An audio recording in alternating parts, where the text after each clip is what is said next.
সেটআপটি। তো চলুন বিএমএসের সাথে কীভাবে কানেক্ট করতে হবে সেটি দেখানো হচ্ছে। সো এটি হলো আমাদের বিএমএস 20 এম্পিয়ারের। তো এখানে দেখতে পাচ্ছেন 0 ভোল্ট। তো এই 0 ভোল্টের ওয়্যার কানেকশন করবে এই জায়গায়।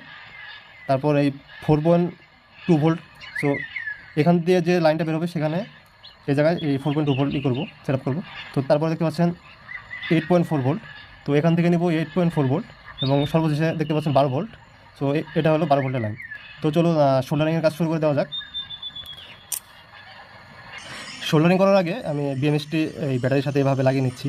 বিএমএসটি একটু গরম হতে পারে, সেজন্য একটু গ্যাপ রাখার চেষ্টা করেছি। আপনারা যে কোনোভাবে লাগাতে পারেন, একটু খোলামেলা রাখলে ভালো হয়। হ্যাঁ, তো আমি বিএমএসটি এখানে গ্লুগানের মাধ্যমে লাগিয়ে দিচ্ছি যেন একটু খোলামেলা থাকে, তাহলে এয়ার পাস হবে এবং এটি খুব বেশি হিট হবে না। এরকম বিএমএস আপনারা তো 12 ভোল্ট ব্যাটারি ব্যাগ অথবা মিনি ইউপিএসের জন্য